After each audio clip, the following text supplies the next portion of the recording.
Profitons de chaque moment, de ces nuits et de ces jours. Ramadan est revenu, Ramadan est de retour, dans le meilleur des mois. Ils ont soutenu le prophète et ont transmis ses enseignements aux savants après eux.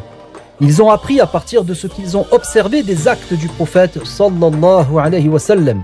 Les compagnons du prophète. Qu'ont-ils dit au sujet du tabarruk? Quelles sont les preuves qu'il est permis de faire le tabarruk? Et qu'est-ce que le tabarruk? Restez avec nous, on vous répond. Ramadan, saison de la bonté. Profitons, cueillons ces nobles fruits. Radio Sunnite. Chers auditeurs, assalamu alaykoum. On se retrouve aujourd'hui pour une nouvelle émission de Radio Sunnite, la voix de la PBIF. Pour ne manquer aucun de nos rendez-vous, pensez à vous abonner à notre chaîne YouTube @APBIF.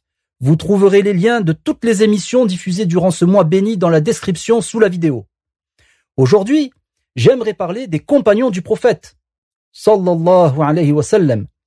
Les compagnons du prophète, sallallahu alayhi wa sallam, ses premiers soutiens ont appris beaucoup de choses en observant et en côtoyant le prophète. Et parmi les nombreuses choses que les compagnons ont apprises et ont transmises, il y a le tabarruk. La recherche des bénédictions à travers les traces physiques du prophète, sallallahu alayhi wa sallam. Et pour répondre à nos questions sur ce sujet, nous accueillons l'Oustaz Mohammed. Oustaz Mohammed, assalamu alaykoum. Wa alaykoum assalam wa rahmatullah. Merci pour l'invitation. Merci à vous d'avoir accepté de venir nous parler d'un sujet qui n'est pas toujours bien compris de nos jours. Malheureusement, certains perturbateurs, à force de crier au shirk, pour un oui ou pour un non, ont semé dans le cœur de certains musulmans une sorte de crainte, de réticence face au tabarruk. Nous aimerions donc éclaircir ce sujet une bonne fois pour toutes, afin de dissiper les éventuels doutes. Que Dieu vous récompense pour cette occasion que vous m'offrez d'aborder ce sujet. J'espère avoir l'attention de ceux qui nous écoutent jusqu'à la fin, car nous allons donner les preuves irréfutables que le tabarruk est bien permis. Bismillahirrahmanirrahim. Alhamdulillahi rabbil alamin. Wassalatu wassalamu ala sayyidina Muhammad wa ala alihi wa ashabihi at-tayyibin at-tahirin. Déjà pour commencer, rappelons qu'il n'y a pas de doute chez les musulmans sur le fait que Dieu est le créateur de toutes choses, de la maladie et de la guérison, de la faim et du rassasiement, de la soif et de l'épanchement de la soif. Il est le créateur des causes et des conséquences. Et Dieu nous a permis de rechercher les causes pour obtenir les effets. On peut faire l'effort de rechercher une cause pour obtenir une conséquence, un résultat. Pour faire simple, comme prendre un médicament pour espérer la guérison, ou la nourriture lors de la faim. Ce sont des causes par lesquelles on recherche un effet, un résultat. Et le tabarruk fait également partie des causes. Le tabarruk, qu'est-ce que c'est? C'est rechercher les bénédictions. Donc ça, c'est le résultat, l'effet recherché. Par les traces physiques d'un prophète ou d'un vertueux. Ceci est donc la cause. Donc, le tabarruk, c'est rechercher les bénédictions par les traces physiques du prophète ou d'un vertueux, tout en croyant, comme on l'a dit, que le créateur des causes et des conséquences, c'est Allah. Merci pour cette explication, Oustaz. Le tabarruk est simplement une cause parmi tant d'autres pour obtenir ce que l'on souhaite. Comment sait-on qu'il est permis de faire cela? Quelles sont les preuves? J'aimerais tout de même, avant de citer les preuves du caractère permis du tabarruk, rappeler ce qu'est l'adoration pour éloigner toute confusion que certains essayent de semer chez les musulmans en prétendant que faire le tabarruk, c'est-à-dire rechercher les bénédictions par les traces physiques du prophète ou d'un vertueux, reviendrait à adorer autre que Dieu. Très bien, alors on vous écoute. Qu'est-ce que l'adoration? Tout d'abord, selon les spécialistes de la langue arabe, le mot ibada, traduit par l'adoration, c'est l'obéissance avec la soumission. Az-Zajjaj, qui est l'un des spécialistes de la langue arabe les plus réputés, a dit « L'adoration, al-ibada, dans la langue arabe, c'est l'obéissance avec la soumission. » Ceci a été rapporté de lui par Al-Azhari, qui est l'un des grands spécialistes de la langue. Al-Farra a dit la même chose que ces deux. D'autres ont dit que l'adoration est l'extrême limite de la crainte et de la soumission. Et d'autres, encore, ont dit, c'est l'extrême soumission. Ouais, donc en fait, les savants ont défini clairement l'adoration, l'extrême limite de la crainte et de la soumission. C'est ça. Donc le simple fait de demander l'aide d'un saint, d'un ange par exemple, ou d'un prophète, ceci s'appelle isti'ana en arabe. Et ne rentre pas dans la définition de l'adoration. Il n'y a pas là une soumission extrême à cette créature. Donc, non, le tabarruk n'est pas une adoration d'autre que Dieu. Et les preuves que c'est quelque chose de permis sont nombreuses. Oustaz, avant de nous dire ce qu'ont rapporté les compagnons à ce sujet, parlez-nous un peu des compagnons du prophète, de leur rôle primordial dans la transmission de la science de la religion. Il a été rapporté par At-Tirmidhi que lorsque notre maître Omar ibn al-Khattab s'était dirigé en terre du Sham, il avait fait une halte dans une terre appelée Al-Jahabiyah. Il s'était tenu debout et avait fait un discours à ceux qui étaient là. Il y avait des compagnons et des successeurs. Il avait alors dit, le messager s'est tenu debout et nous a tenu un discours dans lequel il a dit, Usikum bi ashabi thumma alladhina yalunahum, thumma alladhina yalunahum. Ce qui signifie, je vous recommande de vous attacher à mes compagnons, puis à ceux qui viendront après eux, puis à ceux qui viendront après eux. En raison de l'importance de suivre cette voie, le prophète, sallallahu alayhi wa sallam, a cité cela aux compagnons. Et, parmi les présents, il y avait notre maître Omar. Le prophète a mentionné ces 3 générations, car elles sont les meilleures de cette communauté. Et, dans d'autres hadiths, le prophète, alayhi salatu wa sallam, a mentionné également le mérite des compagnons. Qu'est-ce qu'il a dit? Il a dit, alayhi salatu wa sallam, Khayrun nasi qarni, thumma alladhina yalunahum, thumma alladhina yalunahum. Ce qui signifie, les meilleurs des gens sont ceux de mon siècle, puis ceux qui les suivront, puis ceux qui les suivront. Le prophète a indiqué le mérite des gens du premier siècle, à savoir les compagnons, sur celui des successeurs. Car les compagnons n'ont pas divergé dans la croyance. Ils étaient tous en accord dans la croyance. Ils avaient tous une même croyance. Or, il était connu des compagnons qu'ils pratiquaient le tabarruk par les traces physiques du prophète et que personne d'entre eux n'a renié cela. Nous allons en parler en détail dans la suite, incha'Allah. Barakallahu fik. Que Dieu rétribue en bien les compagnons pour le grand mérite qu'ils ont sur nous. Nous leur devons beaucoup. Les compagnons pratiquaient donc le tabarruk. Vous pouvez nous dire qui et en quelles occasions? Oui, tout à fait. Ils recherchaient les bénédictions par les traces physiques du prophète alayhi salatu wassalam durant sa vie et après sa mort. Et d'ailleurs, les musulmans n'ont cessé de suivre cette voie jusqu'à nos jours. Les compagnons ont appris cela à partir des actes du prophète sallallahu alayhi wa sallam, puisqu'il a partagé lui-même ses cheveux lorsqu'il s'est rasé la tête lors du pèlerinage d'adieu. Alors racontez-nous s'il vous plaît, comment a eu lieu le partage des cheveux du prophète sallallahu alayhi wa sallam? Cet événement a eu lieu lors du pèlerinage et il est rapporté par Al-Bukhari et Muslim. Anas, qui était le serviteur du messager de Allah sallallahu alayhi wa sallam, a dit, après que le prophète sallallahu alayhi wa sallam ait accompli le lancer des pierres dans Al-Jamra et après avoir égorgé son sacrifice, il a accompli le rasage. Il a tendu au barbier la partie droite de sa tête. Celui-ci l'a rasé. Puis le prophète a appelé Abu Talha al-Ansari, qui est l'un de ses compagnons, et il lui a donné les cheveux. Ensuite, il a tendu à celui qui le rasait la partie gauche de sa tête et il lui a dit « Ihliq » qui signifie « rase ». Il a donc rasé, il a alors donné les cheveux à Abu Talha et il lui a dit « Iqsimhu bayna nas » ce qui signifie « distribue-les aux gens ». Il est dit aussi que le prophète sallallahu alayhi wa sallam a dit au barbier « Ha » ce qui signifie « là » et il a montré de sa main le côté droit. Il a alors distribué ses cheveux entre ceux qui se trouvaient autour de lui. Puis, il a indiqué au barbier son côté gauche et ce dernier l'a rasé. Il a donné les cheveux à Sulaym, que Dieu l'agrée, qui était une femme sainte, honorable parmi les compagnons du prophète. Elle était la mère de Anas, fils de Malik, et l'épouse de Abu Talha al-Ansari, afin qu'elle les distribue parmi les femmes. Le prophète, sallallahu alayhi wa sallam, a donc distribué lui-même une partie de ses cheveux aux gens et en a donné une autre à Abu Talha et à Sulaym pour qu'ils les distribuent aux gens. Mais la question ici est de comprendre pourquoi le prophète, sallallahu alayhi wa sallam, a distribué ses cheveux. Après tout, ce n'est pas quelque chose qui se mange. Donc, quel était l'objectif? Exactement, les cheveux ne se mangent pas. L'objectif, c'est le tabarruk, la recherche de bénédiction par les traces physiques du messager.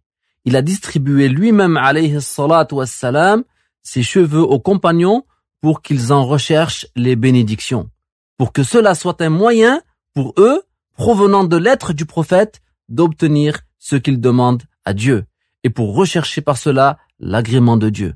Le prophète leur a distribué ses cheveux pour qu'ils soient une bénédiction qui demeure parmi eux et qu'ils soient un rappel pour eux.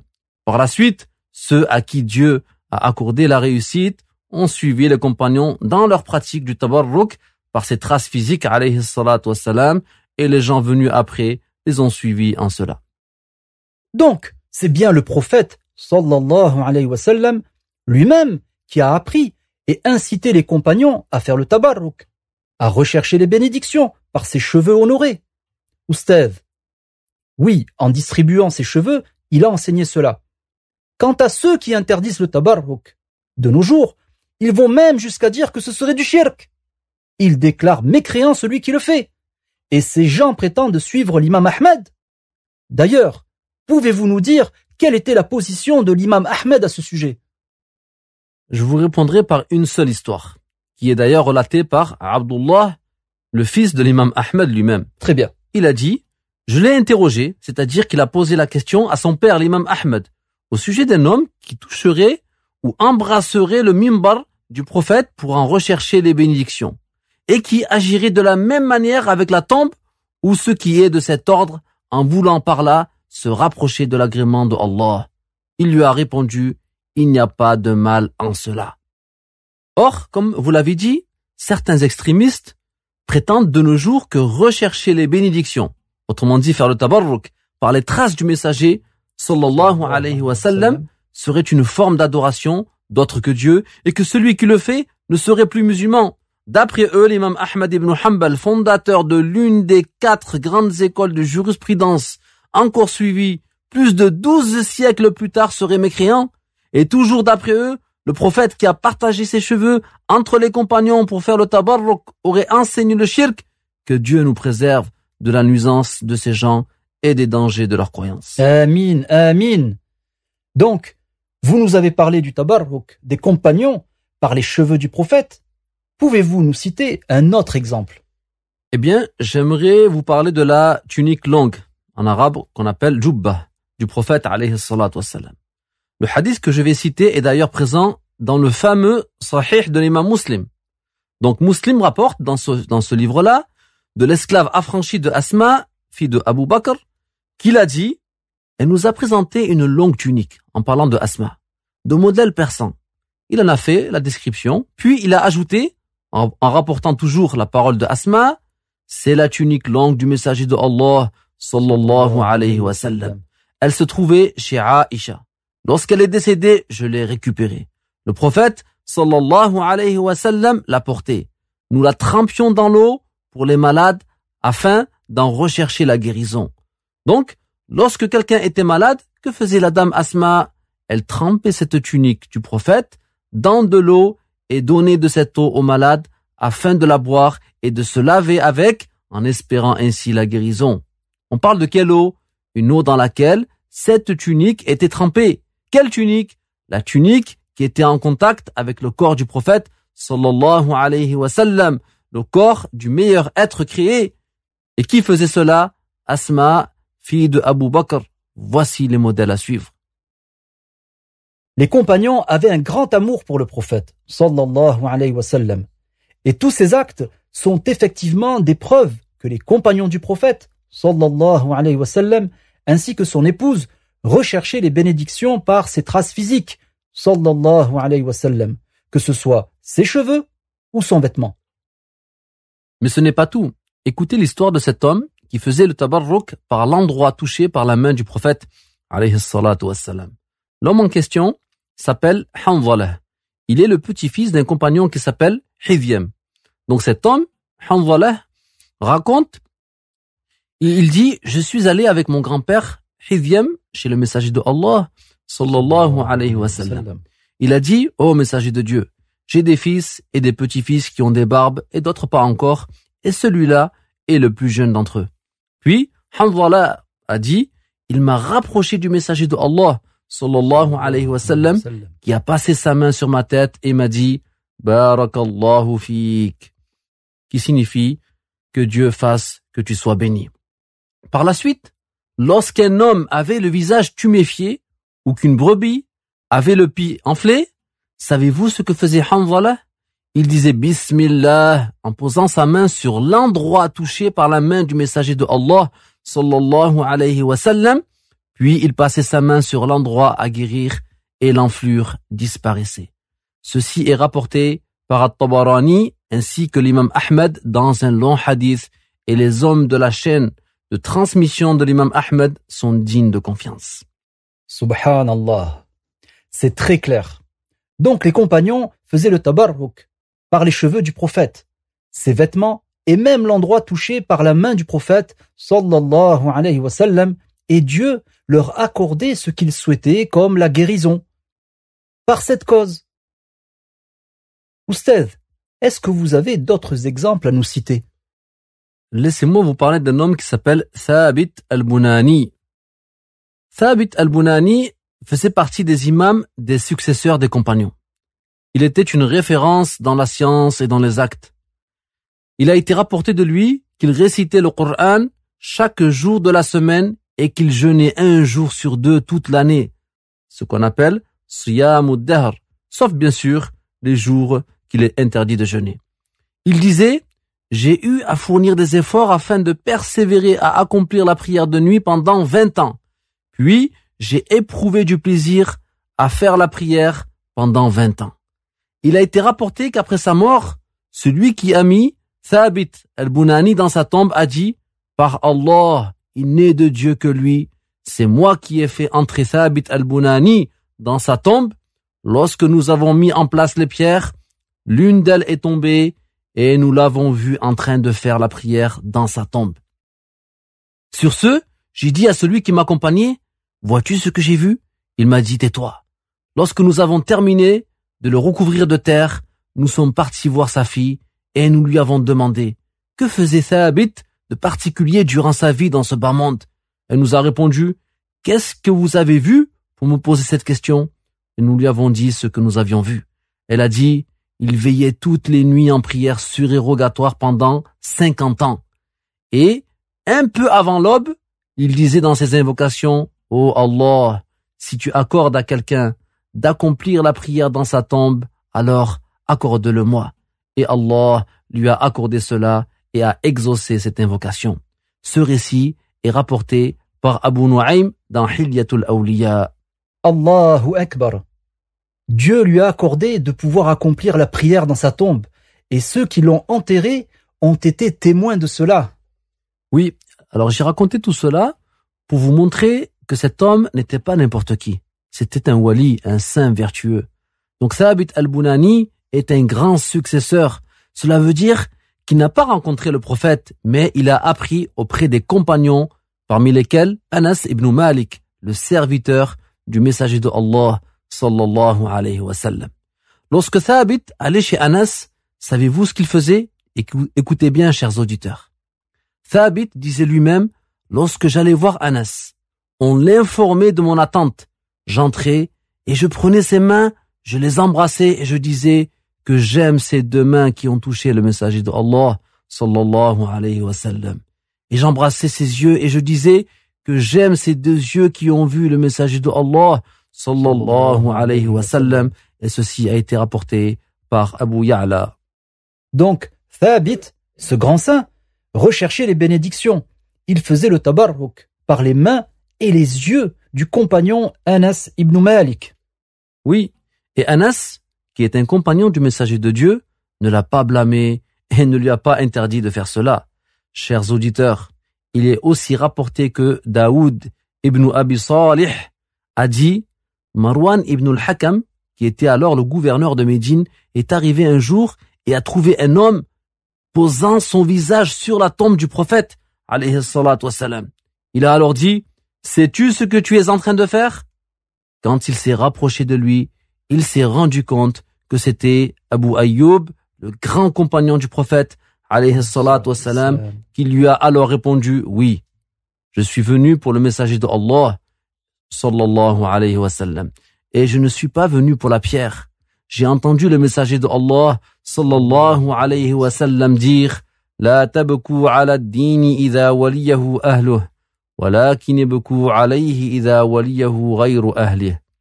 Ce qui signifie, ne vous tourmentez pas pour la religion si celui qui gouverne les musulmans en est digne, mais tourmentez-vous pour elle s'il n'en est pas digne.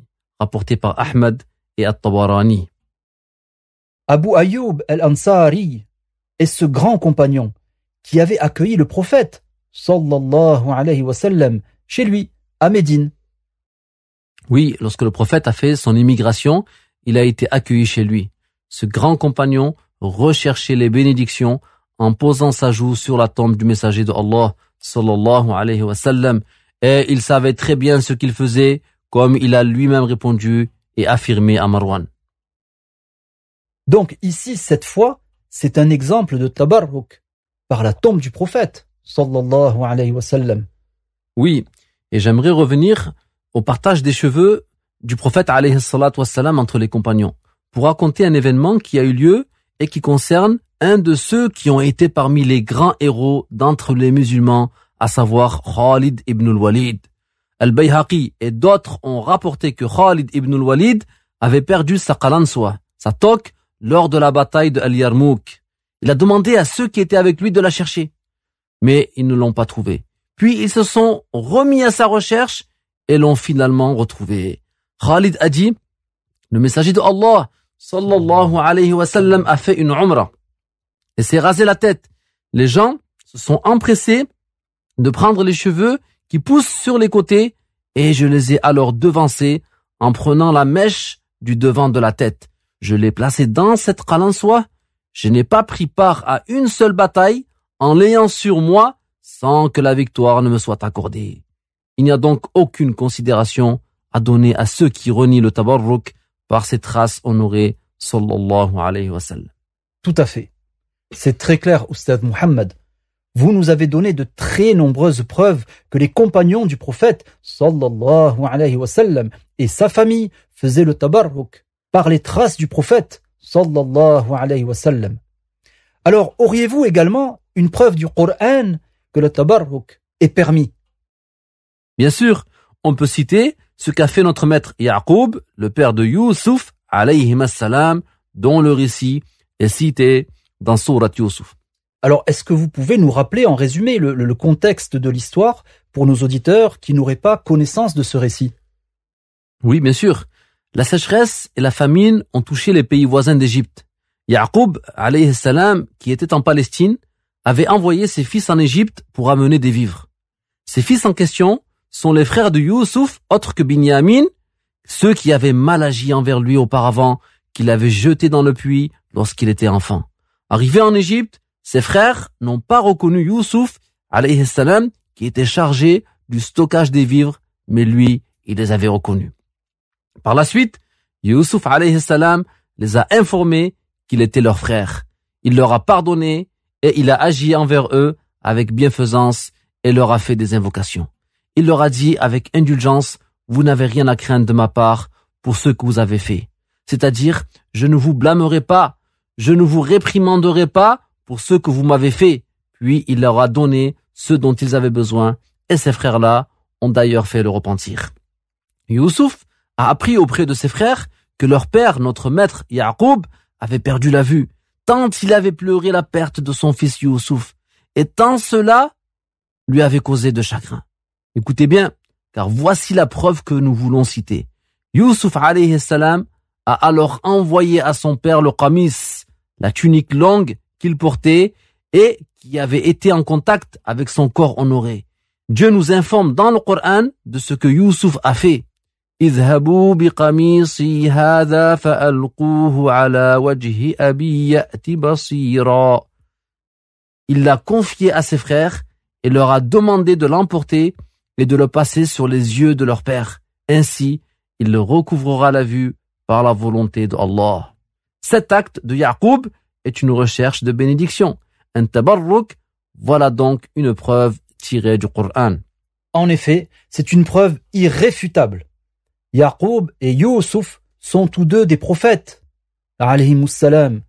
Et les prophètes sont préservés de commettre de la mécréance et de l'association. Oustaz Muhammad, barakallahu fik, pour toutes ces preuves et ces informations précieuses, nous arrivons à la fin de notre interview. Alors, j'aimerais terminer en citant le poète Ghanim Jalloul, que Dieu le préserve. Il a composé un poème où il résume ces preuves que nous avons citées. Il est très simple à retenir. Je souhaiterais que tous ceux qui nous écoutent le mémorisent. Voici le passage de ces quelques vers que l'on va traduire au fur et à mesure. Donc il a dit, dites à celui qui interdit la recherche de bénédiction par les traces du prophète, ton mal est en aggravation. Car le partage des cheveux haut entêtés, Muslim et Al-Bukhari l'ont rapporté. Et la distribution des ongles également a été rapportée par Ahmed avec une chaîne de transmission authentifiée. Et pour la tunique du prophète, demande à Asma si dans son eau la guérison elle ne trouve pas. Et voici une preuve de la part de Abu Ayyub qui frottait de sa joue la terre du bien-aimé. Quelle belle réplique a-t-il faite en se dirigeant vers celui qui a renié « Je suis venu pour le messager de Dieu, pas pour la pierre ». La première a été rapportée par Muslim avec une chaîne de transmission authentique d'après l'esclave affranchi de Asma. Alors que Ahmed a rapporté le deuxième hadith, la réplique du compagnon à Marwan.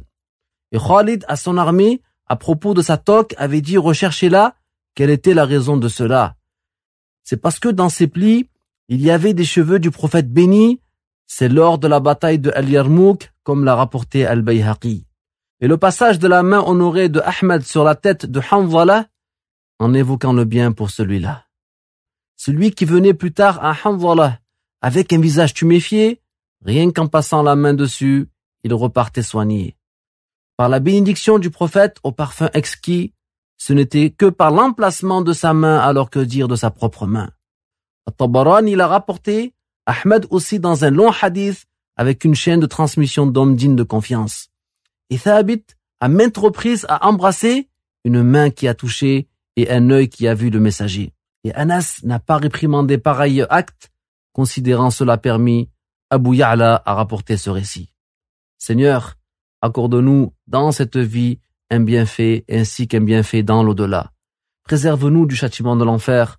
Ô Allah, fais que nous soyons des guides vers le bien, des gens bien guidés et non des égarés qui égarent les gens. قولوا له إذ حرم التبرك بأثر النبي زاد شرك إن اختسام الشعر يا ممالي رواه مسلم كذا البخاري وقسمة الأظفار أيضا تسند صحيحة كما رواها أحمد صحيحة كما رواها أحمد وجبة النبي سل أسماء أما رأت في مائها الشفاء هكذا دليلا من أبي أيوب يمس بالخد ثرى المحبوب يمس بالخد ثرى المحبوب أنعم به ردا على من أنكر جئت رسول الله ليس الحجر فمسلم أولاهما رواها صحيحة الإسناد عن مولاها فأحمد روى الحديث الثاني رد الصحابي على مروان رد الصحابي على مروان وخالد للجيش في قال انسوه قال اطلبوا سبب ذاك ما هو لأن في الطيات شعرات النبي وذاك في اليرموك يروي البيهقي وذاك في اليرموك يروي البيهقي ومسح أحمد لرأس حنظلة بكفه وداعيا بالخير له من جاءه والوجه منه وارم بمسحة يعود وهو سليم من جاءه والوجه منه وريم بمسحة يعود وهو سليم بركة النبي طاب عرفه موضع كفه فكيف كفه الطبراني روى وأحمد مطولا عن الثقات يسند مطولا عن الثقات يسند وثابت قد كرر التقبيل يدا وعينا رأت الرسول وأنس عن مثل ذاك مزاجا مجوزا روى أبو يعلى الآفاق يا إخوتي من فضله تبركوا تمسكوا بهديه لا تتركوا تمسكوا بهديه لا تتركوا. Ce sont de très beaux vers qui résument très bien toutes les preuves que nous avons citées aujourd'hui, que vous avez citées aujourd'hui. Que Dieu vous rétribue en bien, Oustaz Mohammed. Chers auditeurs, notre émission prend fin, mais rassurez-vous, nous serons de retour dès demain, Inch'Allah, à 19h30. D'ici là, vous avez la possibilité de réécouter cette intervention sur notre chaîne YouTube. Et pour ceux qui auraient manqué l'un de nos rendez-vous quotidiens précédents, vous pouvez également les retrouver en ligne. Afin que nous soyons toujours plus nombreux à profiter du mois béni de Ramadan, n'hésitez pas à inviter vos proches à nous rejoindre sur la chaîne YouTube APBIF. Voici un dernier conseil pour toi qui nous écoutes. Veux-tu qu'un palmier dont le tronc est en or soit planté pour toi au paradis? Alors dis Subhanallahil azim wa bihamdih. Merci à vous, chers auditeurs et chères auditrices, d'avoir été présents et je vous dis à demain. Wassalamu alaykum. Profitons de chaque moment.